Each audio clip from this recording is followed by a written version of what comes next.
Assalamualaikum warahmatullahi wabarakatuh. Waalaikumsalam warahmatullahi wabarakatuh. Alhamdulillahirabbil alamin. Kita oleh Allah masih ditakdirkan bisa bertemu kembali dalam rangka kajian rutin. Tepatnya seminggu sekali tiap hari Rabu malam masuk ke dalam ruang kelas tematik dalam rangka kuliah umum. Di ruang kelas tematik materi Ulumul Quran. Dinamakan kuliah umum karena yang masuk ruangan virtual di sini adalah bersifat umum, yakni anggota jamaah yang belajar di Lepikin Nas mulai dari tingkatan paket 1, paket 2 sampai dengan paket 9 maupun paket 10. Dan juga ada teman kita yang dari jamaah dari luar Lepikin Nas juga diundang agar sama-sama bisa mengikuti materi tentang Al-Quran. Pada pertemuan kali ini, materinya berjudul Domirun Mustatirun. Domirun Mustatilun. Domir artinya kata ganti, mustatir artinya yang bersembunyi. Domirun Mustatirun kata ganti yang bersembunyi. Istilah domir mustatir dipelajari di tingkatan paket 7. Ya. Kalau istilah paket 7, tapi karena ini sifatnya materi Ulumul Quran, maka kita bahas domir mustatir dari sudut pandang Ulumul Qurannya. Bukan sudut pandang dari sisi nahu sorobnya, bukan Ulumul Quran. Dari hikmah atau mana filosofinya kita bahas, atau sudut pandang ilmu tasawufnya. Judulnya Domirun Mustatirun. Domir mustatir. Dari ilustrasi di layar ini sengaja saya milih gambarnya adalah sebuah palu sedang memukul paku-paku. Ya. Ada paku ketika dipukul kemudian menjadi bengkok. Ini ada 5 paku ya, 5 paku akan dipukul oleh palu, tapi ternyata yang 4 paku bengkok semua, tinggal 1 ini yang pakunya masih lurus dan diharapkan ketika dipukul untuk ditancapkan kepada suatu kayu, diharapkan tetap lurus bisa masuk menancap ke dalam kayu. Nanti kesimpulan ini atau gambar ini kita pakai sebagai kesimpulan. Dalam pelajaran mata kuliah berbunyi judulnya Domirun Mustatirun. Sekarang kita buka tampilan pertama, kaidah paling mendasar tentang domirun. Lafadz domirun, ini kalau diungkap dari asal kata, lafadz domirun asal kata dari domaro. Dalam bahasa Arab, domaro. Ya. Nah, domaro itu kalau definisi secara bahasa Arabnya, apa domaro? Du su'urin. Du artinya yang mempunyai, su'urin perasaan. Yang mempunyai perasaan. Ini secara bahasa dulu ini ya tinjauannya. Domirun berasal dari kata domaro. Domaro asal katanya. Nah, domaro sendiri kalau definisi dalam bahasa Arabnya, dalam kaum bahasa Arab berbunyi du syu'urin, yang mempunyai perasaan. Nah, kalau arti singkatnya yang merasa. Sedangkan domirun definisi dalam ilmu alat, yakni diartikan kata ganti. Domirun kata ganti. Apa sih ilmu alat? Ilmu sebagai alat untuk mempelajari bahasa Al-Quran. Kita orientasi kepada Al-Qurannya di sini. Maksudnya apa kata ganti? Yakni maksudnya kata yang menggantikan. Menggantikan apa? Menggantikan lafaz yang telah tersebut sebelumnya. Misalnya ada kata berbunyi misalnya buku, maaf ya, saya nama orang ini. Misalnya berbunyi bukunya Ali, ada buku Ali. Buku siapa ini? Oh, itu buku Ali. Nah, ketika Ali, kata-kata Ali saya hapus, gantinya itu bukunya. Oh, berarti kata-katanya itu adalah namanya domirun, kata ganti bagi lafaz Ali.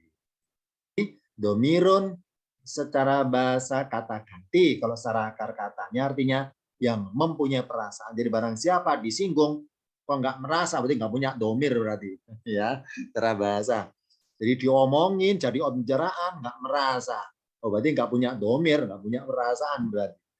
Nah, dari dipakai inisial, disinggung inisial dia, mereka, saya, kalian, kami, nggak merasa orangnya, berarti nggak merasa punya domir berarti. Ini ya, kita tinjau nanti dari si hikmah atau mana filosofinya dari lafadz domir. Ini catatan paling mendasar tentang domirun, asal kata dari kata domaro, Domaro arti dalam bahasa Arabnya du syu'urin, yang mempunyai perasaan. Domirun dalam kajian di DLP Kinas, pelajaran tentang domirun dipelajari tingkatan paket 7.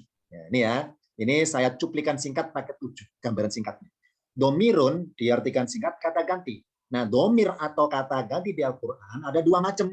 Ada domir yang muncul, kelihatan tertulis dalam lafadznya, disebut barizun. Ada domir yang mustatirun, sembunyi, nggak kelihatan dalam lafadznya itu. Mendengar kata-kata barizun, kalau dibaca wakof kan baris. Sebagaimana bersuara siap, gerak, baris, gerak. Oh, berarti dalam bahasa Indonesia kata-kata baris itu dari bahasa Arab. Barizun apa? Baris muncul. Mari kita baris. Mari kita muncul di hadapan dia. Supaya bisa diketahui hadir apa tidak. Jadi bahasa Indonesia kata-kata baris dari bahasa Arab. Barizun. Apa? Muncul di hadapan. Muncul, baris. Nah ya. Oh, berarti domir ada dua macam. Ada domir yang muncul, kelihatan. Dan ada domir yang sembunyi. Sebutannya mustatirun. Nah, pada pertemuan kali ini kita bahas yang mustatirun. Ini mengenai istilah domirun beserta cabang-cabangnya dibahas paket 7. Sedangkan contoh domirnya sudah dibahas ketika tingkatan paket 3. Ayo yang merasa masuk ke ruang kelas ini, anggota paket 3, saya tahu ini dari tabel sebelah kiri ini ya. Ini namanya tabel tasrif lugawi. Apa tasrif perubahan kata? Apa lugawi berdasarkan ciri pelakunya maksudnya. Ya. Nah, ini contohnya domir atau kata ganti dalam kata kerja bentuk sedang. Istilahnya mudhari'un. Istilah mudhari' dipelajari tingkatan paket 3. Saya baca dulu ya. Saya baca domirnya dulu, pelakunya dulu, orangnya dulu. Dari huwa sampai nahnu. Membaca tabel ini dari atas ke bawah. Saya baca sekali ya. Huwa huma hum. Ini saya baca per 3 kotak, per 3 kotak. Huwa huma hum. Hiya huma hunna.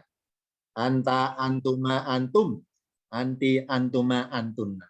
Ana nahnu. Sekarang saya artikan. Huwa dia dalam kurung laki-laki.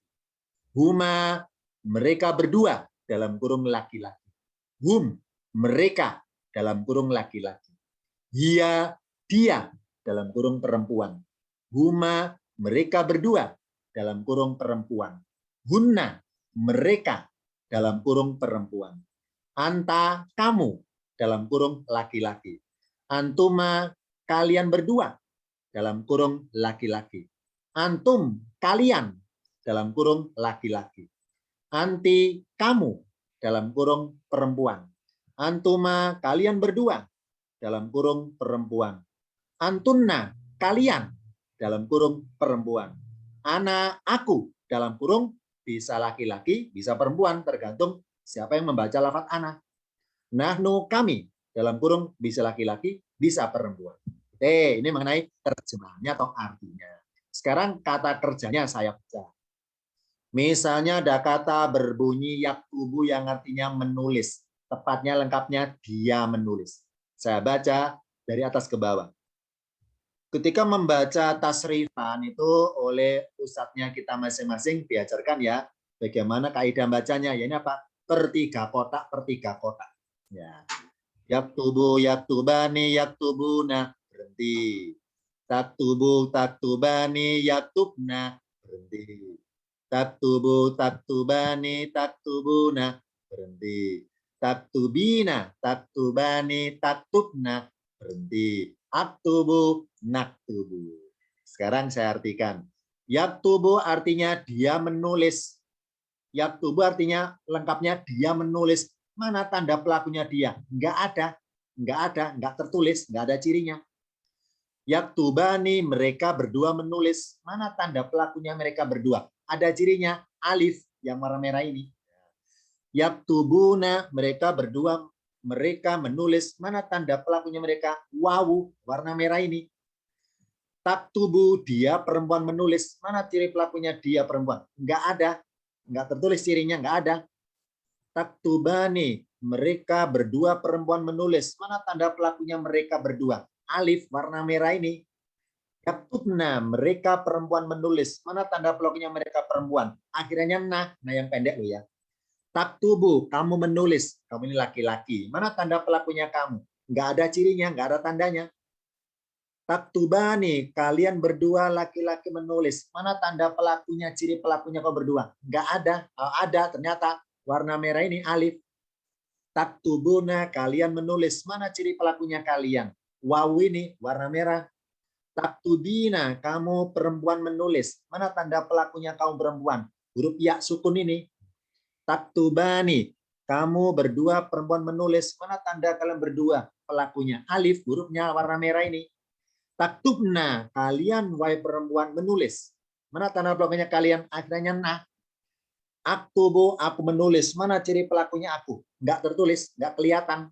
Naktubu, kami menulis. Mana ciri pelakunya kami? Enggak kelihatan. Nah, dari contoh lafat-lafat beserta ciri-ciri pelakunya yang saya kodekan warna merah. Nah, warna merah itulah atau huruf-huruf warna merah itulah huruf yang muncul diri atau ciri domir pelakunya.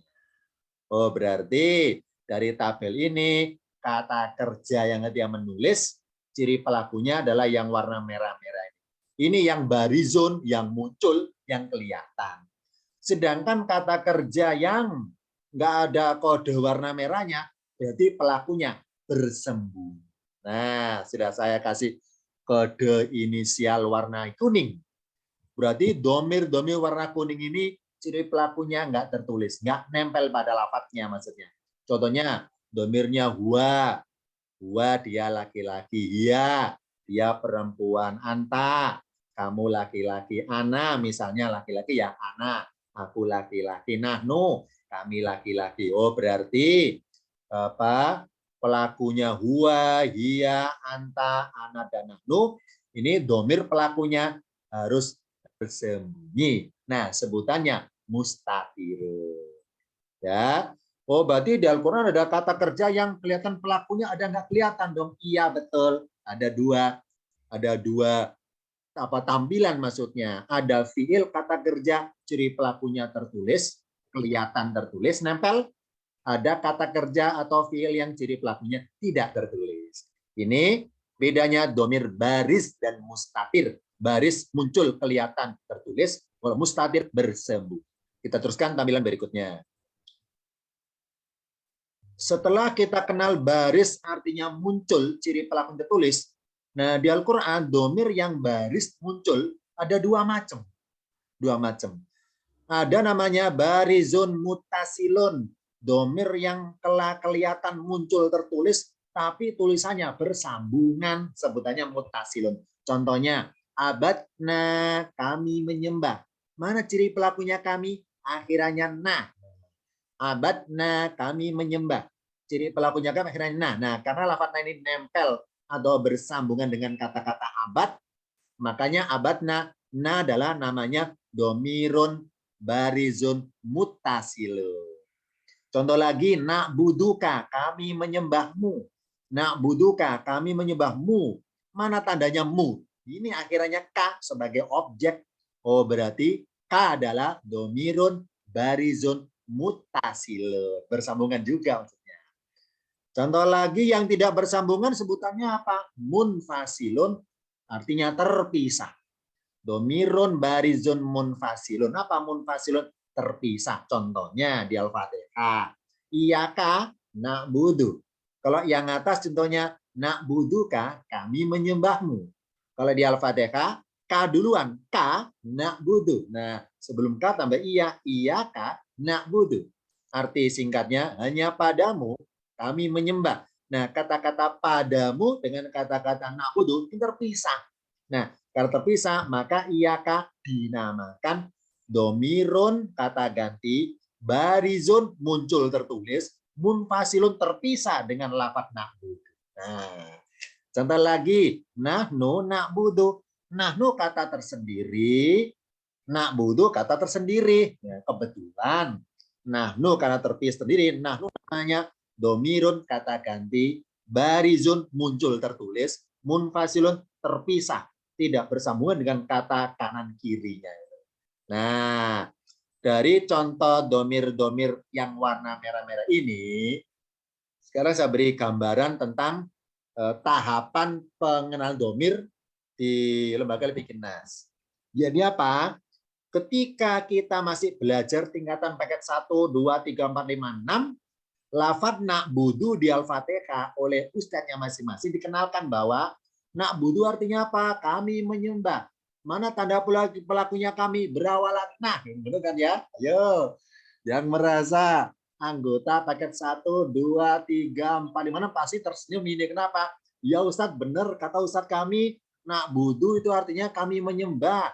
Ciri pelakunya kami berawalan nun, berawalan nah. Benar, benar itu tahapan tingkatan pembelajaran paket 1 paket 6. Nah, ketika sudah masuk paket 7, dikasih tahu yang sebenarnya, yang hakikatnya. Apa?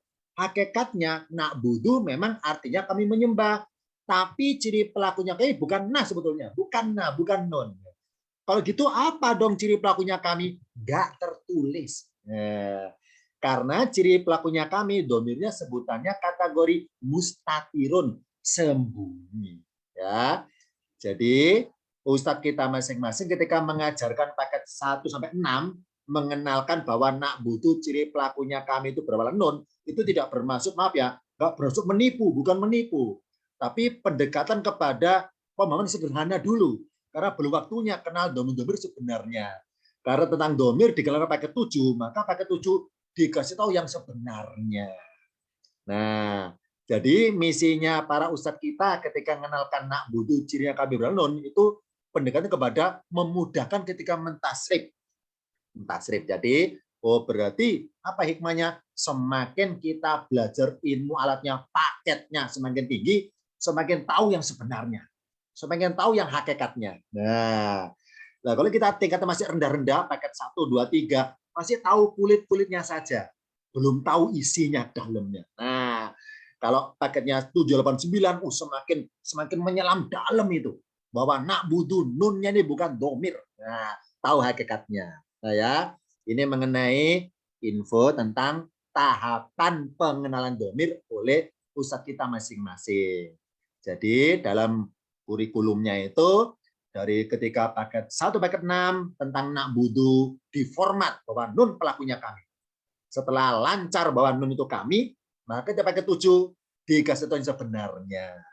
Setelah lancar paket 6, baru paket 7 dikasih tahu sebenarnya bahwa na'budu nun adalah bukan cirinya kami, tapi ini ciri mudoriknya, huruf mudoro'a namanya.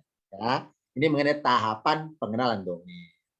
Jadi yang paket 1 dan 6 harus sabar ya. Sabar nunggu tingkatan paket 7 agar tahu yang sebenarnya. Ini contoh domir beserta cabang-cabangnya dari baris. Ya, domir kata ganti. Ada kata ganti yang muncul tertulis yang bersambungan. Ada kata ganti yang muncul tertulis tapi terpisah. Dan juga warna kuning ini domir yang tersembunyi. Contohnya na'budu artinya kami menyembah, ciri pelakunya kami bukan nun, bukan nun. Ini kalau yang jawab paket 7 bukan nun. Kalau yang jawab paket 6 ke bawah nun, ya oleh sebabnya dibenarkan karena sebutan masih tingkatan paket 6 ke bawah, nggak akan disalahkan. Ya. Tapi kalau udah tingkatan paket 7 ke atas, jangan lagi bilang nun karena apa? Na'budu domirnya mustatirun, sembunyi, tidak muncul, tidak muncul. Nah ya, jadi semakin kita tingkat paketnya semakin tinggi, semakin tahu yang hakikatnya di Al-Quran. Semakin tahu yang sebenarnya dalam kaidah bahasa Al-Quran. Semakin tahu, semakin dalam. Lanjutannya, tadi cabangnya baris, sekarang cabangnya mustatir. Apa sih barizun? Muncul, wujudnya tertulis. Apa sih mustatirun? Sembunyi, wujudnya tidak tertulis. Nah, domir atau yang pertama, fihi jawazan. Apa sih fihi? Di dalamnya atau padanya? Apa jawazan? Boleh. Boleh ngapain? Boleh ditampakkan, boleh disembunyikan. Yang kedua, ada namanya mustatirun, wajib tidak wujudnya tertulis, yang sifatnya wajib, sebutannya fihi wujuban. Apa wujuban? Wajib disembunyikan. Oh berarti karena kita bahas tentang mustatirun, maka pada pertemuan kali ini kita bahas mengenai mustatirun fi jawazan dan mustatirun fi wujuban. Ini istilah ya, istilah nggak usah dihafalkan, hanya diketahui aja. Ini kita paham bahwa ada domir yang wujudnya nggak tertulis, tapi tidak tertulis itu unsurnya, hukumnya boleh ditampakkan tertulis, boleh disembunyikan. Ada juga yang wajib disembunyikan. Contohnya kita buka pada tampilan berikut. Contoh domir mustatir. Apa domir kata ganti? Apa mustatir? Yang sembunyi. Sembunyi pada apa? Fiil madi. Apa fiil kata kerja? Apa madi? Bentuk lampau. Misalnya yang pelakunya adalah huwa. Huwa artinya apa? Dia. Contohnya ya, saya baca. Qala rabbiyalladzi yuhyi. Ini contoh aja ya. Saya baca perkata. Qala artinya dia berkata. Robbia dibaca perkata, ianya sukun robbi. Kalau dibaca wasol, robbia, Tuhanku. Alladzi yuhyi, yang menghidupkan. Ini qala warna merah ini fiil namanya. Fiil madi, kata kerja bentuk lampau. Qala artinya berkata, dia berkata. Dia siapa? Nggak tahu orangnya. Sekarang contoh kedua. Qala Ibrahimu rabbiyalladzi yuhyi. Nah, qala Ibrahimu, urutan menerjemahkannya Ibrahim dulu baru qala. Karena dalam kaidah bahasa Al-Qur'an, urutan mengartikannya SPOK, subjek, predikat, objek, keterangan. Kan Indonesia ya. Mana subjeknya? Ibrahim. Mana predikatnya? Qala. Berarti Ibrahim dulu baru qala. Ibrahim berkata, jangan diartikan berkata Ibrahim, salah. Salah apanya? Salah urutan menerjemahkannya. Yang benar adalah Ibrahim berkata. Qala Ibrahimu, Ibrahim berkata. Oh, berarti pelakunya qala ketahuan dan tertulis iya. Siapa? Ibrahim. Berkata apa Ibrahim? Robbia, Tuhanku. Alladzi yuhyi, yang menghidupkan. Gitu. Contoh lagi, qala dia berkata. Dia siapa? Enggak ada orangnya, enggak ketahuan. Ana uhyi, aku menghidupkan. Ana aku uhyi, menghidupkan. Aku menghidupkan. Gitu. Contoh lagi bawahnya, ada pelakunya qala. Qala Namrudu, Namrud berkata. Ana uhyi, aku menghidupkan. Ini contoh ya. Ada 4 kata qala. Qala yang pertama nggak kelihatan siapa pelakunya. Qala yang kedua tertulis ya, Ibrahim pelakunya. Qala ketiga nggak kelihatan siapa pelakunya. Qala yang keempat tertulis Namrud pelakunya.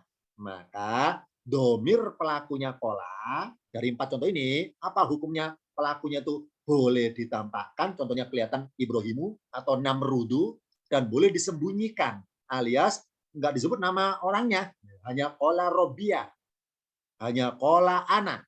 Sedangkan yang warna biru kelihatan pelakunya, qala Ibrahimu, qala Namrudu. Ini contohnya ya. Oh, berarti kata-kata qala di Al-Qur'an bisa artinya dia berkata, bisa artinya pelakunya sebelah kiri, maka disebut misalnya Ibrahim. Ibrahim berkata, atau Namrud. Namrud berkata, ini contohnya. Jadi mulai sekarang kalau nemu lafaz qala dalam suatu ayat, sebelum mengartikan dia berkata, tengok dulu sebelah kiri, ada nggak pelakunya? Orangnya tertulis sebelah kiri. Oh ada, maka disebut duluan, baru kata kerjanya. Contoh ya, qala Ibrahimu, Ibrahim berkata. Qala Namrudu, Namrud berkata. Maka domir pelakunya qala boleh disembunyikan, nggak kelihatan siapa orangnya, dan juga boleh ditampakkan, alias boleh kelihatan orangnya berwujud isim tersendiri. Apa isim? Kata bermaksud nama atau benda yang tertulis tersendiri di sebelah kirinya qala, tidak bersambungan, yakni tersendiri. Boleh, enggak apa-apa, enggak apa-apa. Sekarang contoh dalam ayatnya. Saya ngutip Al-Baqarah 258. Temanya tentang contoh perbuatan togut ya. Karena tema ayat ini lembar pertama, halaman pertama juz 3 ini. Ayo, yang merasa anggota tingkatan paket 3 yang berbunyi hanya tilka rusul seluruhnya ada ya. Juz 3 berawalan tilka rusul dan seterusnya. Nah, lembar pertama juz 3 tentang atau lembar pertama kedua tentang contoh perbuatan togut. Bisa baca dulu ya perkata. Alam taro, apakah belum kamu melihat? Arti bebasnya, tidakkah kamu ketahui? Dalam kurung, mengetahui dengan cara melihat langsung. Itu maksudnya. Alam taro, apakah belum kamu melihat? Melihat kemana? Ilalladzi haja. Kepada orang yang menghujat atau membantah. Menghujat siapa? Ibrahim, yakni menghujat Ibrahim. Menghujat tentang apa? Firobi, tentang Tuhannya. An, bahwa atahullahu. Ini ya, atakan artinya memberi atau memberikan, karena pelakunya ata betul di sebelah kiri ini Allahu, maka didahulukan Allah dulu baru atahu. An atahullahu, bahwa Allah telah memberinya al-mulka, kerajaan. Itqala Ibrahimu, ketika Ibrahim berkata, Robbia, Tuhanku alladzi yuhyi, yang menghidupkan, wa yumitu, dan mematikan. Qala, dia berkata, enggak ketahuan pelakunya ini. Ana uhyi, aku menghidupkan, dalam kurung aku bisa menghidupkan, wa umitu, dan mematikan. Qala, dia berkata, tahun pelakunya ya, Ibrahim berkata, fa innallaha, maka sungguhnya Allah yakti bisamsi, mendatangkan matahari minal masriki, dari timur. Fa'ti biha, maka datangkanlah ia minal maghribi, dari barat. Gitu. Fabuhita, maka terdiamlah. Terdiam pengertian nggak punya argumen untuk melawan. Terdiamlah. Fabuhita, maka terdiamlah. Siapa? Alladzi kafaro, orang yang ingkar tersebut. Orang yang mana? Yang berkata kola ana. Wallahu la yahdi, dan Allah enggak tidak beri petunjuk pada siapa? Al-qomad dolimina, kepada kaum yang berbuat aniaya. Gitu. Yang benar adalah di ayat ini ada 3 lafaz kola. Kola pertama ketahuan pelakunya tertulis Ibrahim. Kola kedua enggak tertulis pelakunya. Kola ketiga tertulis pelakunya Ibrahim. Nah, dalam ayat ini catat sejarah catat bahwa ini Ibrahim dialog dengan seorang raja bernama Raja Namrud. Ya. Nah, dialog dengan Raja Namrud, tapi nama Namrud tidak tertulis di Al-Quran, nggak berbunyi kola Namrudu, nggak gitu, nggak gitu. Jadi pelakunya kola yang berwujud tulisan Namrud itu di Al-Quran Allah nggak ditulis. Kalau Ibrahim ditulis, oleh Ibrahim. Sedangkan Namrudu nggak tertulis, disembunyikan. Jadi dibuat seperti mustatir, jadi murni mustatir maksudnya, murni mustatir. Ya, kola dia berkata, dia mana cirinya dia? Nggak ada cirinya. Mana orangnya? Nggak ada, sembunyi. Jadi murni mustatir, ya. Apa mustatir? Sembunyi, murni sembunyi. Nah, kan kita ungkap di sini, mengapa ya nama Namrud nggak tertulis alias disembunyikan? Kalau Ibrahim tertulis, kola Ibrahimu. Kenapa kola yang untuk Namrud kok nggak ditulis lafaz Namrudnya? Jawabannya kita buka pada tampilan berikut. Ada hikmahnya. Kenapa kalau Namrud berkata itu nama atau identitas pelakunya kola bagi Namrud nggak ditulis, langsung berbunyi kola ana wi wa itu, tidak berbunyi kola Namrudu, nggak gitu. Nah, apa hikmahnya lafaz Namrud nggak tertulis? Hikmahnya adalah jika tidak tertulis alias dibuat mustatir tersembunyi, ya, dibuat mustatir tersembunyi. Jika tidak tertulis maka agar tidak terlihat siapa pelakunya kola yang nomor 2 ini. Nah, kenapa Allah sembunyikan? Hikmahnya karena tidak pantas dikenal perbuatan kolanya itu. Berbuat apa sih? Ngaku bahwa bisa menghidupkan, bisa mematikan, ya, dalam tanda kutip ngaku sebagai saingan atau pesaing Tuhannya Musa, Tuhannya Ibrahim, ya. Pengen menyaingi Tuhannya Ibrahim, menyaingi Allah maksudnya. Nah, dengan identitas pelakunya nggak ditulis supaya tidak layak untuk ditiru, maka domir pelakunya lebih pantas disembunyikan, nggak perlu disebut secara wujud isim atau nama di sebelah kirinya. Oh, berarti ada hikmah di sini. Ketika ada suatu ayat yang bermuatan positif negatif, maka negatif ini pelakunya Allah sembunyikan. Nah, ini hikmahnya ya. Berarti Quran meskipun catatannya bermuatan ilmu historis, sejarah juga bermuatan ajaran. Contoh di sini, ini sejarah bermuatan historis. Namrud, mana kata-kata Namrud nggak tertulis, ya. Kenapa ditulis? Disembunyikan. Kenapa disembunyikan? Nggak pantas tertulis. Kenapa nggak pantas? Supaya nggak pantas dilihat. Emangnya kenapa? Karena perbuatannya buruk, nggak layak diteladani. Dan istilah kasarnya, Allah nggak mengabadikan nama Namrud aku sebagai Tuhan itu terabadi dalam kitab sucinya. Dalam lafaz pelakunya kola. Nah, ini ya. Berarti kola yang pertama pelakunya tertulis Ibrahimu. Kalau yang kedua tertulis Ibrahimu. Maaf kalau yang sebelah kiri ini, sedangkan kalau sebelah kanan Namrud tidak tertulis. Ini contoh satu ya. Contoh pertama, yakni pelakunya kola berwujud Namrud oleh Allah enggak ditulis. Murni mustatir. Apa mustatir?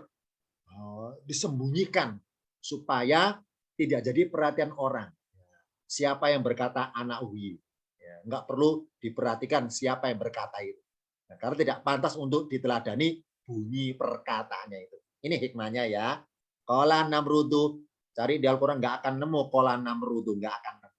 Nah, ini satu. Berikutnya contoh domir mustatir, contoh kata ganti yang sembunyi pada fi'il huwa atau dia. Misalnya, saya baca ya. Man yahdi. Bentar, tempat saya ada gangguan sinyal. Man yahdi, barang siapa dia memberikan petunjuk, fahual muhtadi, maka dialah orang yang mendapat petunjuk. Yahdi artinya memberi petunjuk. Siapa pelakunya? Nggak tertulis. Karena mustatir, disembunyikan. Yang kedua, man yahdillahu. Nah, ini ketahuan. Pelakunya Yahdi, tertulis sebelah kiri Allahu. Man yahdillahu. Kalau perkata barang siapa Allah memberi petunjuk, fahuwal muhtadi, maka dialah orang yang mendapat petunjuk. Contoh yang ketiga, man yudlil, barang siapa dia sesatkan, faulaika dan seterusnya, maka mereka itu titik-titik. Sekarang yudlil pelakunya sebelah kiri Allahu, man yudlilillahu, barang siapa Allah sesatkan, faulaika maka mereka itu titik-titik. Nah, di sini ada kata Yahdi, memberi petunjuk. Yahdi yang pertama ini pelakunya nggak tertulis. Yahdi yang kedua pelakunya tertulis, ini Allah.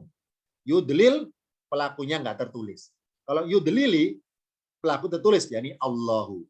Oh, berarti antara fiil kata kerja Yahdi memberi petunjuk dengan yudlil menyesatkan, Allah bedakan apa penampakan pelakunya.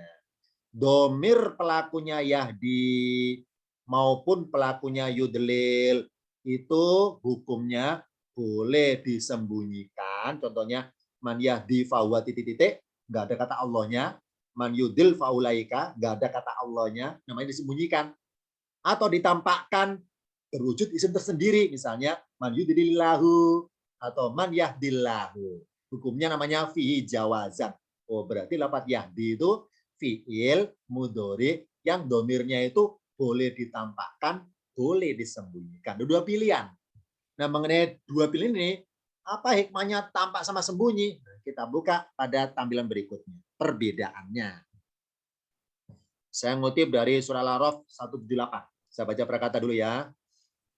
Saya baca perkata, man yahdillahu, barang siapa yang Allah beri petunjuk, fahuwa maka dia al-muhtadi, orang yang mendapat petunjuk. Waman yudlil, dan barang siapa dia biarkan sesat, faulaika maka mereka itu humul khasirun, mereka orang-orang merugi. Gitu. Ini saya mengutip dari terjemahan tinjauan ilmu tasawuf, yudlil dia membiarkan sesat. Kalau perkata menyesatkan. Ini saya pakai bahasa halus, membiarkan sesat. Waman yudlil, dan barang siapa dia biarkan sesat. Faulaika maka mereka itu humul khasirun, mereka orang-orang merugi. Ketika lafaz yahdi, pelakunya kelihatan Allahu, ya, man yahdillahu. Sedangkan ketika lafaz yudlil yang berbuat negatif membiarkan sesat, ternyata Allah nggak tertulis. Nggak seperti di bawah ini, man yahdillahu titik-titik, terusnya man yudlilillahu titik-titik. Jadi dua lafaz perbuatan Allah, terus dua-duanya pelakunya. Man yahdillahu, barang siapa yang Allah memberikan hidayah. Sebelah kiri, man yudlillahu, barang siapa yang Allah biarkan sesat. Nah, kalau tentang perbuatan Allah yang positif, berbunyi yahdi, Allah tertulis jelas sebelah kiri. Kalau yang perbuatan negatif, membiarkan sesat, sebelah kiri, lafaz Allah nggak tertulis. Nah, mengapa ya nama Allah nggak tertulis ini sebagai pelakunya kok disembunyikan? Sedangkan kalau berbuat berhidayah, kok ditampakkan? Kalau yudlil kok disembunyikan?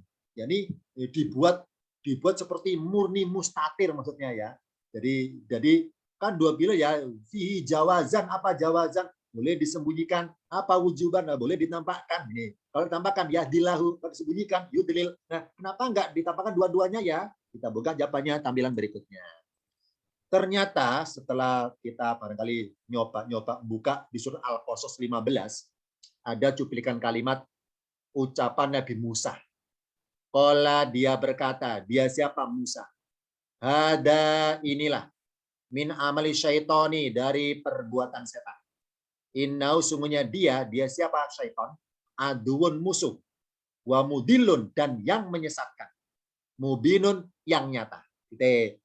Jadi suatu ketika Musa itu masih sekitar umuran pemuda ya. Jadi Musa itu masih anak angkat Fir'aun yang keluar masuk istana itu bebas. Ya, suatu ketika Musa keluar istana dan mendapati dua orang, ini saya cerita mengenai ayat 15 ini Al-Qasas. Jadi Musa keluar istana di suatu jalan atau tempat itu, Musa melihat dua orang berkelahi.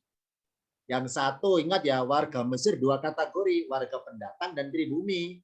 Kalau ada pendatang bersuku bangsa Israel, warga pribumi suku bangsa Kipti. Nah, ketika Musa melihat dua orang berkelahi, yang lain suku bangsa, yang lain sukunya itu maksudnya, maka Musa timbul solidaritas, satu nusa satu bangsa. Musa punya darah suku Israelnya, maka membantu temannya itu memukul. Ya. Ibaratnya tawuran 2 lawan 1 gitu kasarnya ya. Nah, Musa mukul si orang yang suku Kipti itu. Nah, dipukul nyerempet nih, kena telinga nyerempet tapi mati. Jadi dipukul nyerempet tapi mati. Nah, karena mati, Musa sadar, ada minamali syaiton. Musa berkata komentar sendiri, ada minamali syaiton. Nah, jadi kata Musa, setan itu adalah mudilun. Apa mudilun? Yang menyesatkan. Ini namanya isim fa'il.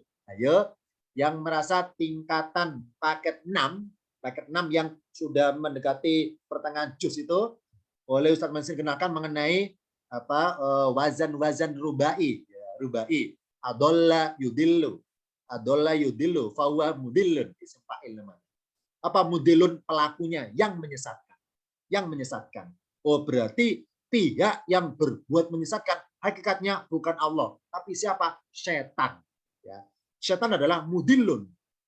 Pakai dot ya, mudillun. Setan adalah mudillun. Nah, jika nama Allah tertulis di ayat ini, yang sebelum ini ya, wa man yudlil di sini berbunyi wa man yudlillahu, atau seperti itu Allah tertulis. Jika nama tertulis maka berkesan bahwa Allah adalah pelaku penyesatan.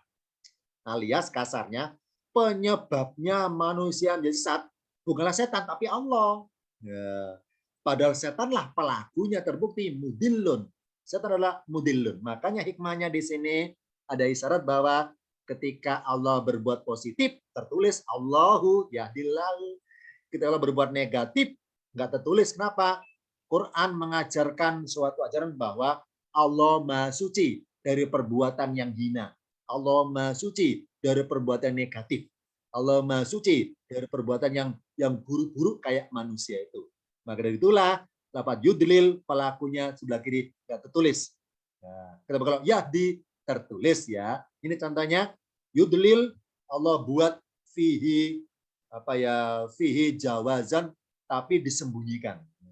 Boleh disembunyikan. Kalau yahdi fi jawazan tapi ditampakkan. Nah, yudlil kalau murni pelakunya setan diartikan dia menyesatkan. Tapi kalau bermasuk kepada Allah diartikan dia membiarkan sesat, alias Allah biarkan setan menyesatkan orang itu. Ini ya. Jadi hikmahnya yudlil kenapa disembunyikan ya? Kok dibuat kayak mustatir ya? Jawabannya adalah karena yudil perbuatan yang negatif. Allah Maha Suci dari perbuatan yang negatif-negatif. Jadi mulai sekarang kalau nemu suatu ayat ada dua perbuatan Allah yang bertolak belakang ibaratnya, yang satu perbuatan positif itu negatif, maka dipastikan di situ yang negatif Allah nggak munculkan kalau bermaksud membanding-bandingkan. Ini contoh yang kedua. Jadi Allah Maha Suci dari perbuatan negatif, makanya nggak ditampakkan pelakunya Allah. Hakikatnya bukan Allah yang menyesatkan, tapi setanlah yang menyesatkan. Lanjutannya, yang merasa sudah 5 watt, silakan diseruput kopinya, dicelpat-celput cemilannya ya. Kalau kuliah malam itu udahnya ngantuk. Lagi ya, bentar lagi. Ustadz, di tempat kami Indonesia Timur, kami yang di Nusa Tenggara Timur, kami yang di Manado, Sulawesi, udah malam nih, hampir setengah 10 nih. Ya, ntar lagi, tenang ya. Memang ini sengaja dipilih dimulai setengah 8 supaya teman kita Indonesia Timur itu nggak kemalaman. Yang dari Aceh atau Medan ya, Sumatera yang paling pojok. Barat insya Allah masih jam 8 lebih dikit ya, masih agak sorean. Saya teruskan. Contoh domir mustatir pada fi'il mudhari yang pelakunya anta atau kamu. Misalnya, saya ngutip dari Maryam 44. Ini ucapan Nabi Ibrahim kepada bapaknya. Ya abati, wahai bapakku. La ta'budi syaitona. Kalau berkata adanya sukun. La ta'bud syaitona. Karena dibaca wasol, tanda wasolnya kasrah. La ta'budi syaitona. Janganlah engkau menyembah setan. Inna syaitona sungguhnya setan. Karena adalah loncat asian baru muncul lirohmani. Karena asian lirohmani. Karena adalah asian durhaka lirohmani kepada yang maha pengasih. Ini kata ta'bud. Apa ta'bud? Kamu menyembah. Nah, ternyata apa ta'bud kamu menyembah? Tingkatan paket 1 sampai paket 6 dikenalkan ustadznya bahwa ciri pelakunya kamu berawalan tak. Nah, ini ya. Ciri pelakunya kamu berawalan tak. Ini tak di depan ini, ciri pelakunya kamu. Kalau dengan bagi 7 ke atas, cirinya kamu bukan tak, tapi tersembunyi. Tersembunyi. Wajib disembunyikan karena contoh fihi wujuban. Domir yang wajib disembunyikan. Enggak begitu pelakunya. Ternyata domir pelakunya takbut yang berinisial engkau harus disembunyikan. Ini kenapa? Ini mana filosofi ya. Karena berbunyi, wahai bapakku, janganlah engkau menyembah setan. Nah, kenapa Ibrahim melarang bapak menyembah setan? Jawabannya adalah, karena kekatnya, masih ingat di Al-Fatihah ya, di Al-Fatihah berbunyi, iya karena butuh. Hanya padamu kami menyembah. Kok pakai istilah kami ya? Rasa kebersamaan dalam menyembah. Rasa kebersamaan. Nah, bersama siapa ya? Seperangkat. Seperangkat makhluk Allah yang nempel pada diri kita. Seperangkat. Misalnya ya, masih ingat dalam kajian tentang sholat tahu wa tasbihahu, masih ingat ya, seluruh makhluk Allah, benda mati, benda hidup, semuanya yusabbihu, bertasbih kepadanya. Bertasbih lewat gerak sholatnya masing-masing, bertasbih lewat ucapan wirid dzikirnya masing-masing dengan bahasa masing-masing itu. Misalnya, ikan di laut bertasbih kepada Allah. Ketika saya makan ikan, berarti saya harus meneruskan tasbihnya ikan kepada Allah. Itu maksudnya ya. Burung terbang bersap-sap sofatin banyak bitna misalnya ya. Burung sholat terbang bersap-sap ya. Nah, ketika saya makan apa ya hewan-hewan unggas misalnya saya makan ayam, makan bebek, meneruskan tasbihnya. Meneruskan gerak sholatnya ayam sampai bebek itu. Nah, termasuk di sini dalam diri kita ada banyak unsur yang dalam diri kita. Dalam kita ada oksigennya, ada udaranya, ada nafsunya, ada darah kan cair, ada tulangnya, tulang dari tanah. Oh berarti ketika kita nyembah Allah, akhirnya bukan sendirian, tapi mengajak pula apa yang nempel pada kita juga ikut na'budu. Rasa kebersamaan kami menyembah kepadamu ya Allah. Kami dengan seperangkat yang nempel pada diri saya ikut nyembah kepadamu. Ikan saya makan, nyembah kepadamu. Beras, nasi yang saya makan, juga menjadi darah dari saya, ikut menyembah kepadamu. Nah, ini contohnya.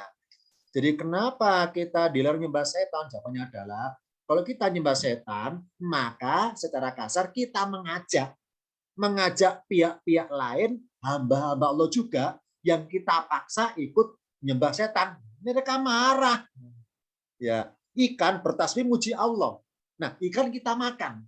Nah, kalau kita nggak nyembah Allah, ikannya marah. Nah, karena ikan merasa nggak ada media bagi ikan untuk nyembah Allah karena kita nggak bersedia. Ya, marah akhirnya. Sama di sini.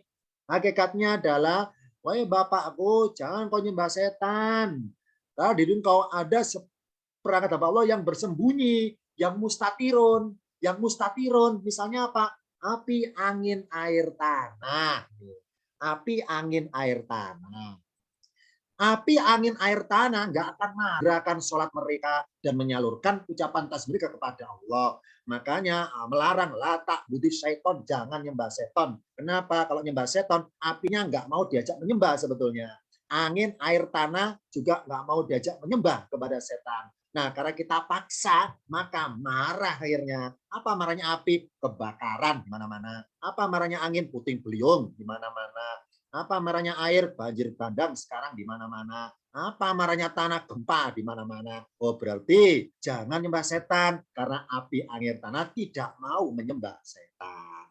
Nah, keempat unsur ini dalam diri kita menjelma dalam gerak sholat, berdiri kepala di atas. Sholat daru apa ruko, kepala datar, angin sifatnya mengarah datar. Apa sujud, mensifati adanya air di kita. Air mengalir ke arah tempat yang paling rendah, maka kepala merendah sujud. Kenapa kok duduk rendah, tanah sifatnya rendah, nggak bergerak? Oh berarti 4 gerakan sholat ini mengajak turut serta 4 unsur hamba Allah ini untuk nyembah Allah. Kalau kita nyembah setan, berontak 4 pihak ini, berontak akhirnya. Ini hikmahnya ya. Kenapa akhir-akhir ini banyak bencana alam? Oh mungkin manusia itu nggak bersedia mengajak 4 unsur ini untuk nyembah Allah, nggak bersedia manusia, lupa dengan Tuhannya. Makanya berontak airnya, berontak apinya, berontak anginnya, berontak pula tanahnya.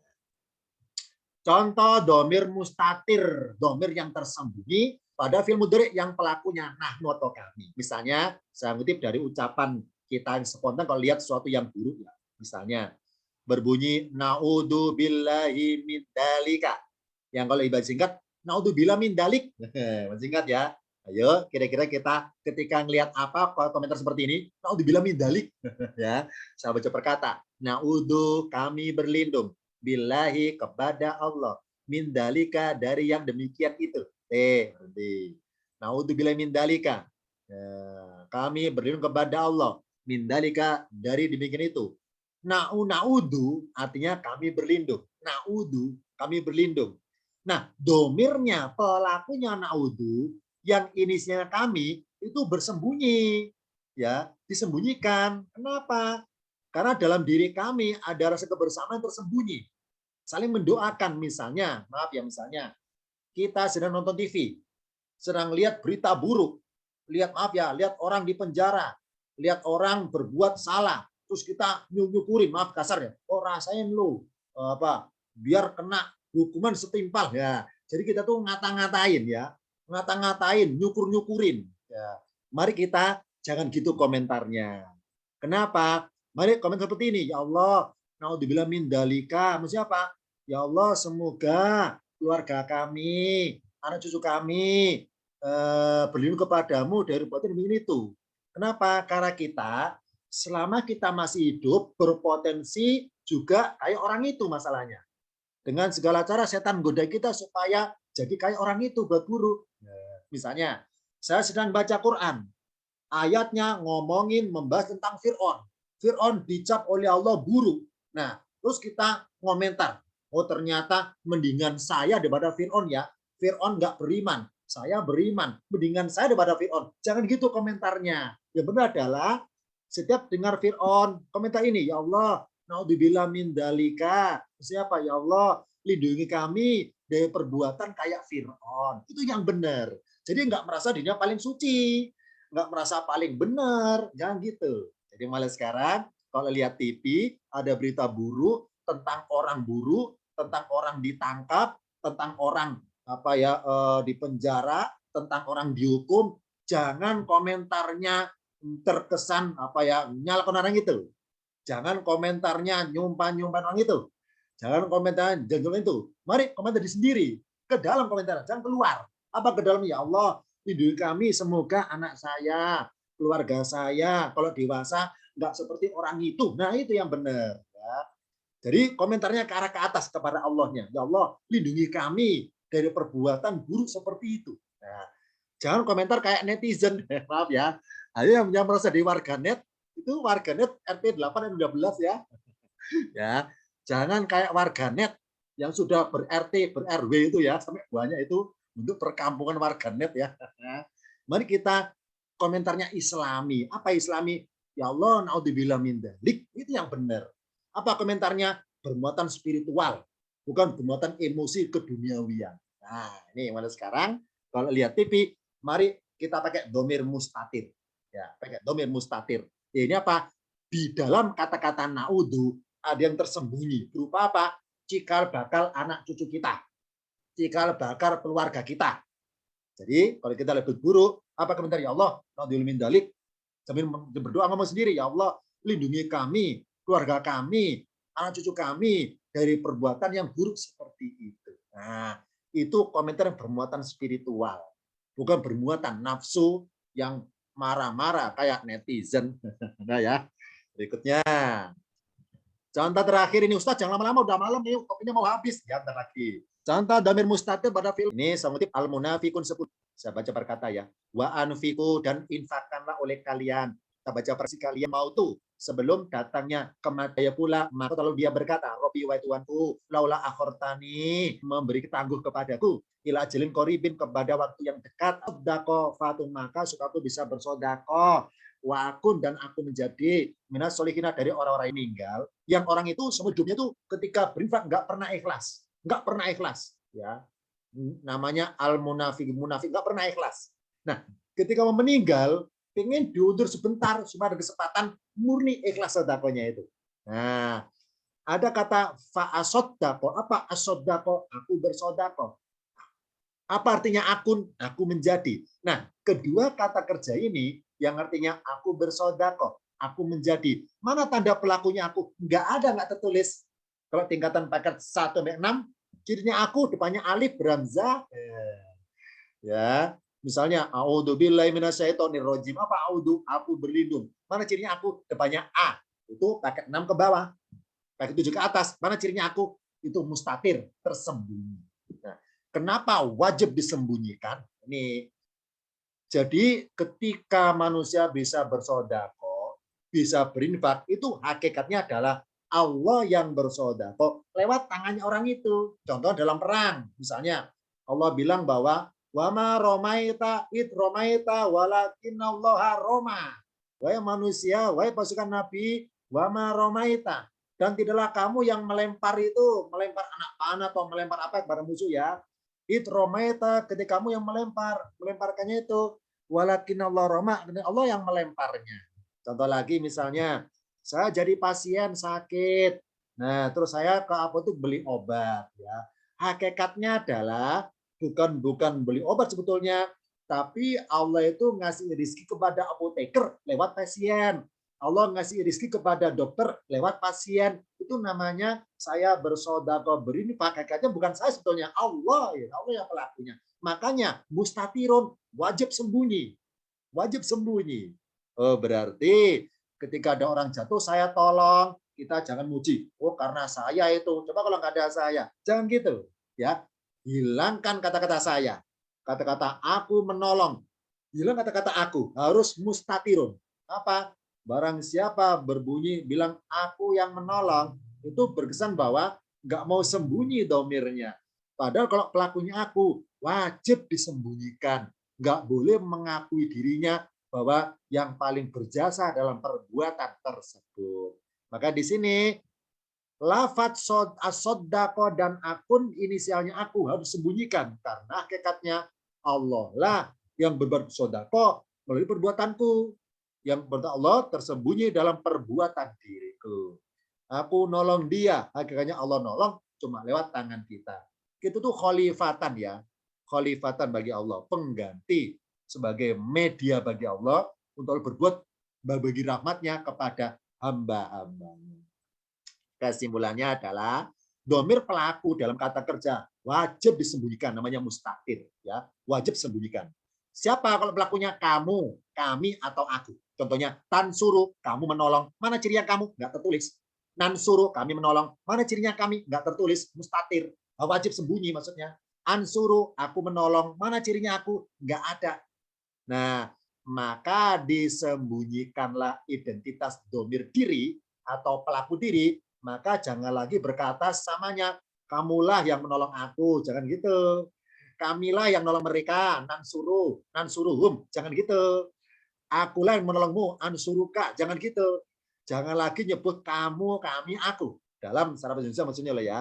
Dan dalam perasaan kita, nama apa domir? Domir itu rasa, punya rasa. Jangan merasa telah menolong, alias berjasa menolong. Intinya ke sana. Jangan merasa berjasa menolong, supaya nggak muncul domirnya itu. Domir akunya itu harus mustatirun, harus disembunyikan. Tetapi katakanlah bersamanya gini, Allah lah yang menolongku melalui perbuatanmu.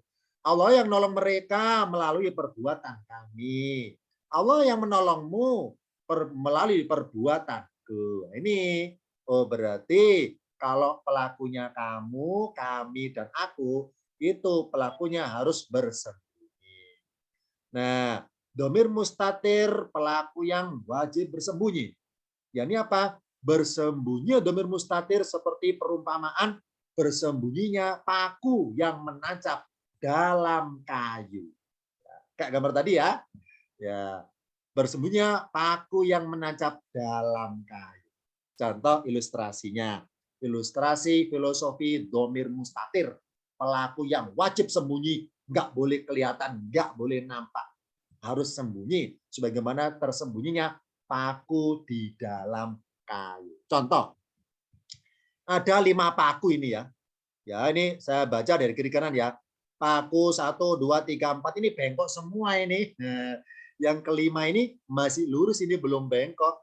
Apa hikmahnya pakunya bengkok? Paku-paku yang bengkok ini perumpamaan diri kita yang berontak. Kenapa berontak? Ya karena nggak mau. Kenapa nggak mau? Nggak mau menjadi domir mustatir, alias pas kita berbuat kebaikan, itu Allah nuntut bahwa, wahai manusia, kalau nolong orang, sembunyikan keikhlasan sedalam mungkin. Nah, jadi di saat Allah nuntut kita, diri kita menyembunyikan sedalam mungkin keikhlasan amalan, kita nggak mau, pengennya dilihat orang, pengennya itu di shooting kamera karena membuat konten, maaf ya, supaya followernya banyak nih, settingan konten nih, nah ini, jadi nggak mau jadi domir mustatir, pengennya kelihatan, barizun pengennya. Allah nuntut, kalau beramal kebaikan harus mustatir. Nah, jangan jangan berkata aku, jangan berkata kami, jangan berkata kamu, harus mustatir keikhlasannya. Barang siapa dituntut Allah harus semua kata kok berontak. Oh berarti kayak paku ini akhirnya apa? Ketika ditekan ke dalam nggak mau, disuruh menyembunyikan keikhlasan nggak mau ini, maka jadi bengkok. Allah biarkan akhirnya. Allah biarkan ya. Dibiarkan nggak akan bisa menancap, akhirnya apa? Nggak akan bisa mendalam itu imannya, nggak akan bisa mendalam tingkat makrifatnya, nggak akan bisa mendalam tingkat kenal kepada Allah. Kalau ikhlasnya kurang, bahkan nggak ada. Ini barang siapa berkebaikan harus menancap sedalam mungkin keikhlasannya. Jangan sampai kelihatan orang pakunya. Jangan sampai kelihatan orang keikhlasannya itu. Nah ini, jangan berontak. Kalau berontak seperti paku yang dibiarkan oleh Allah. Nah ini contoh pertama. Oh berarti penghayatan domir mustatir kayak apa dalam amal kita? Yakni penghayatan domir mustatir adalah perbuatan baik yang telah kita kerjakan. Perbuatan itu. Nah, ini kalimat hikmah ini ya, kalimat hikmah ini. Apa sih filosofi domir mustatir itu? Yakni perbuatan baik yang telah kita kerjakan kepada orang lain tanpa melihat diri kita dalam perbuatan itu. Ya. Marilah menjadi paku yang imannya lurus menancap sampai akhir bersembunyi agar tidak memuji diri, agar tidak merasa paling berjasa dalam kebaikan. Mari kita bersedia ketika berkebaikan sebisa mungkin sembunyikan diri sendiri, sembunyikan identitasnya supaya nggak dengan orang. Nah, ini hikmahnya ya. Mari menjadi domir mustatir yang sebenarnya. Jangan pengen dilihat orang. Jangan karena settingan supaya direkam. Jangan supaya settingan supaya dilihat orang. Yang seperti itu. Kalau bicara amalan, ikhlasnya harus sedalam mungkin. Jangan sampai muncul di permukaan kelihatan orang. Terakhir, mendengar kata-kata mustatirun, saya teringat ada kata masturin, mastur. Domir mustatir, kata bibarokatil masturi. Kam min mashurin bibarokatil masturi. Kam berapa banyak? Min mashurin dari sesuatu yang terkenal, bibarokatil masturi dengan sebab barokahnya sesuatu yang tersembunyi. Saya ulangi, berapa banyak sesuatu yang terkenal itu terkenal sebetulnya jasa dari pihak tersembunyi. Contohnya, misalnya bangunan masjid. Kemegahan bangunan masjid yang dipuji-puji para penghujat, wah bajunya bagus ya, atapnya bagus, apa pintunya bagus, semuanya kagum-kagum. Gitu ya, ada cek-ceknya, CK. Kalau diketik CK gitu ya. Nah, kemegahan bangunan masjid itu orang itu akhirnya ada berkat jasa sebuah paku yang tersembunyi menancap. Jadi dalam bangunan masjid ada kayu, entah di pojok mana, yang itu sangat berperan. Nah, orang nggak muji paku karena nggak kelihatan. Domir mustatir masalahnya. Nah, mari menjadi paku itu. Mari kita menjadi itu. Ya. Mari kita menjadi pihak yang di balik layar. Maksudnya apa? Contoh gini sederhananya. Misalnya anak kita sedang ujian UNAS ya. Ternyata lulus, pintar, nilainya bagus. Nah, anak kita merasa, Bu, Ibu, Bapak, saya kan juara kelas karena saya belajar tekun. Ya kan bukan karena dia, tapi kita orang tua yang mendoakan tanpa sepengetahuan anak itu. Nah, kita namanya masturin. Ya. Berapa banyak anak kita sukses dalam studinya, jadi ranking sekian, itu jasa dari pihak yang tersembunyi di balik layar. Siapa? Doa orang tuanya. Mari kita menjadi seperti itu. Ya, jadi anak kita merasa pinter karena belajarnya dia. Itu bukan karena belajar dia, karena kita doanya Allah kabulkan. Nah ini, marilah kita mulai sekarang sebagai orang tua tidak makan haram bukan karena takut neraka, tapi takut kalau doa kita nggak dikabulkan ketika kita doakan anak kita masing-masing. Ini kita supaya jadi tetap domir mustatir di belakang layar atas kesusahan orang lain. Sama di sini, masjidnya megah, semuanya muji temboknya, muji pintunya, nggak ada yang muji pakunya, tersembunyi. Nah, ini hikmahnya. Berapa banyak pihak-pihak yang terkenal itu terkenalnya itu barokah dari pihak yang tersembunyi di balik layar. Misalnya suksesnya suami ya karena barokahnya doanya istri, suksesnya anak barokah dari doa orang tuanya, suksesnya kita barokah dari doanya nenek moyang kita dulu itu dan sebagainya. Karena kamin mashurin bi barokatil masturi. Ini yang mastur inilah domir mustatir yang istiqomah tersembunyi di sini. Nah, ini hikmah singkat dari domir mustatir beserta makna-makna filosofinya. Dari materi singkat ini, sebelum saya akhiri, silakan Pak Waskito membacakan barangkali ada pertanyaan di layar. Ya, terima kasih Ustadz. Ini ada pertanyaan dari MTS 06, tidak ada namanya. Ustadz, mohon maaf, bagaimana cara membedakan pemakaian domir antuma yang menerangkan laki atau perempuan? Kalau tulisannya sama ya, misalnya antuma ya tulisannya alif nun ta mim alif ya sama. Nah, cara bagaimana? Ya dalam ayatnya, dalam kalimatnya nyinggung siapa dan itu. Kalau perkata sendirian sama tulisannya. Nah, membedakannya adalah dari kalimatnya. Dalam kalimat itu membahas siapa ini masuk ayat itu. Nah, itu ya. Jadi ini ya dalam tabelnya antuma misalnya yaktubani taktubani sama taktubani antuman taktubani antuma sama ya. Untuk mengetahui taktubani perempuan dari mana taunya? Ya dalam ayatnya itu membahas apa. Kalau perkata sama tulisannya nggak bisa dibedakan.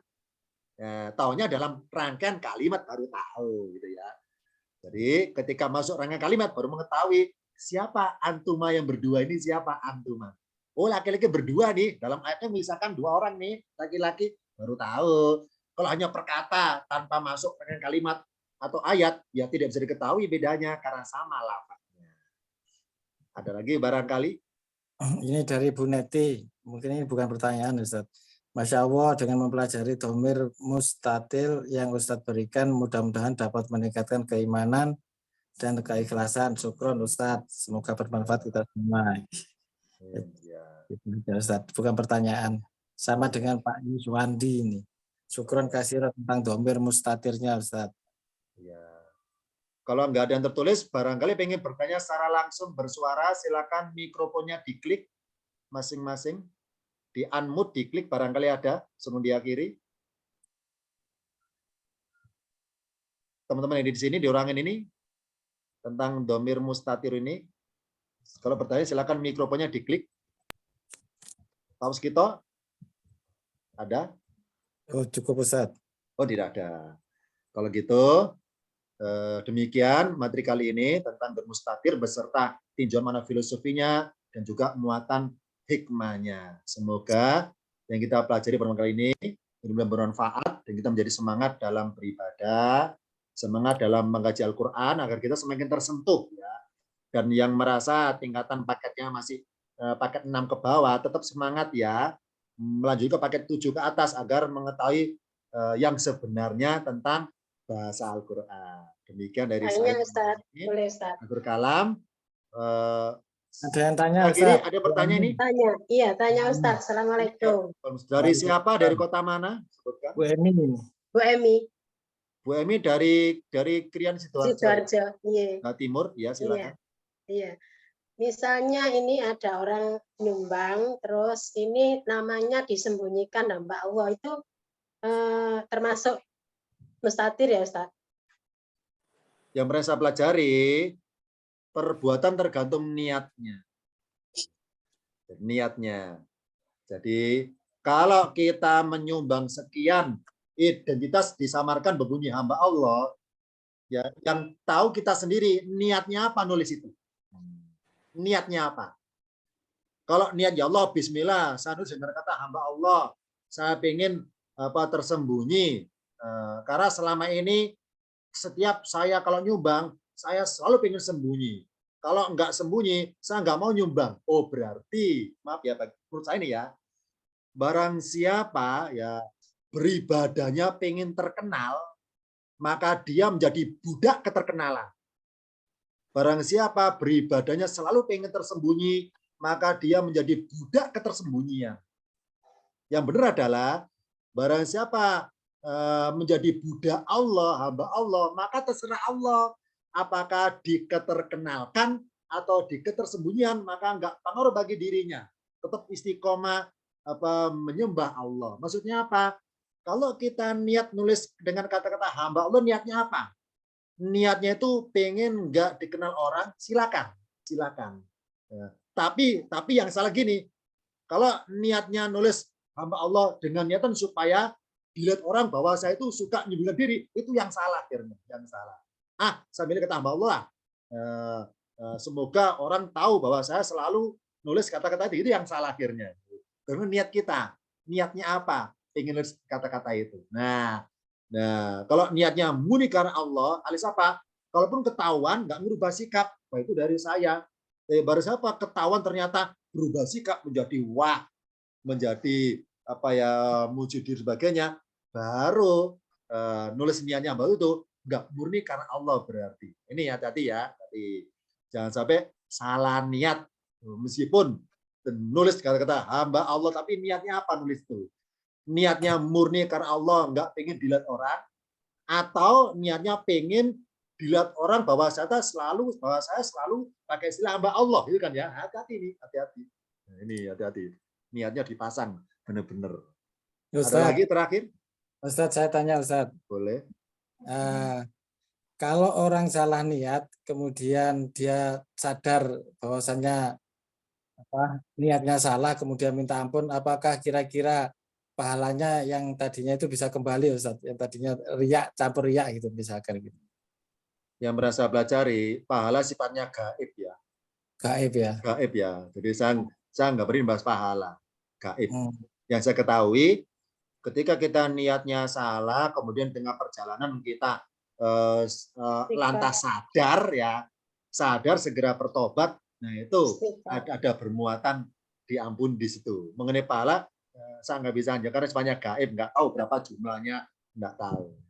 Apakah berkurang apa kembali, apalagi nggak tahu. Yang saya tahu adalah selama kita masih dalam tahap perjalanan itu, perjalanan hidup maksudnya belum mati, kemudian sadar tobat dengan niat salah itu, maka yakin bahwa itu diterima. Ya. Kalau bicara pahala, saya nggak pernah bahas karena itu semuanya gaib. Nggak tahu gaib. Silakan tanya Ustadz yang ahli pahala yang gaib itu. Saya nggak ahli yang gaib masalahnya. Saya kurang mendalami masalah yang gaib. Ustadz, satu lagi Ustadz. Boleh silakan. Ini dari siapa ini Bu? Ya. Bu Ida, Pak. Bu Ida Sulawati dari Jakarta ini ya. Ya. Ya silakan Bu. Terakhir. Ini sih gampang nih. Ini ada yang nama Masturah, berarti artinya orang yang tersembunyi gitu. Gimana? Itu secara bahasa Bu, benar. Masturun mudzakkar, masturatun muannas, betul. Dibaca kok masturah, betul. Orang yang tersembunyi atau benar, betul. Masturah. Ya. Benar ya, masturah. Ya enggak apa-apa. Ya, orang dengan punya orangnya tampak. Ya enggak apa-apa. Bu Masturah kok enggak hadir ya? Ya karena namanya Masturah enggak hadir, enggak sembunyi tuh enggak. Pas di absen mana Bu Masturah? Enggak ada Ustadz, kenapa? Ya namanya Masturah tersembunyi, enggak pernah hadir. Maaf ya bercanda. Jadi nama ya terserah orang tuanya ya namanya apa ya, kita nggak usah protes. Meskipun ada artinya betul Masturah tersembunyi. Dulu ya singkat materi ini. Akhirul kalam. Wassalamualaikum warahmatullahi wabarakatuh. Waalaikumsalam warahmatullahi wabarakatuh. Terima kasih Ustaz. Haus kita, makasih ya nemani saya. Sama-sama Ustaz. Satu kelasnya ya, karena juru kunci udah ngasih kode ini. Kapan kelasnya ini jam sekian nih, jam 10, jam 9. Ya, kelasnya ya.